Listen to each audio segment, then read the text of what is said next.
আসসালামু আলাইকুম রহমতুল্লাহি ওয়া বারাকাতুহু। এই সামনে যে পাহাড়টি দেখতে পাচ্ছেন সেটা গায়রে সাওর, যেখানে হযরত মুহাম্মদ সাল্লাল্লাহু আলাইহি সাল্লাম এখানে অবস্থান করছিলেন যখন কাফের মুশরিকরা তারে হত্যা করার জন্য খুঁজতেছিল। আর তিনি 3 দিন এখানে অবস্থান করছিলেন আবু বকর রাদিয়াল্লাহু আনহুর সাথে। পরবর্তীতে আল্লাহ তাকে রক্ষা করেন।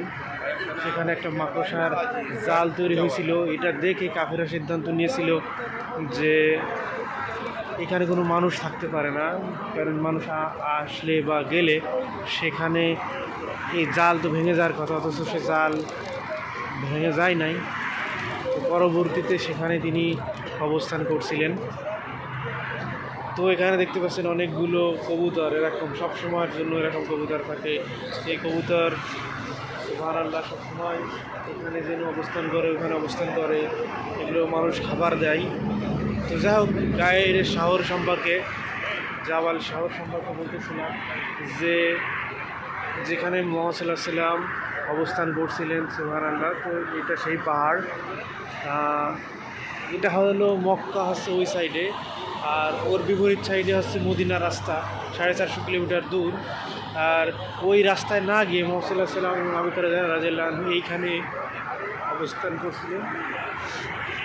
তো এটাই সেই রাস্তা, এটাই সেই পাহাড় যেখানে তিনি অবস্থান করছিলেন। আর কাফেররা তাকে ধরতে পারছিল না, এবং সাধারণত মক্কার রাস্তায় তাদের লুকানোর কথা ছিল, স্বাভাবিকভাবে এটাই হওয়া উচিত ছিল।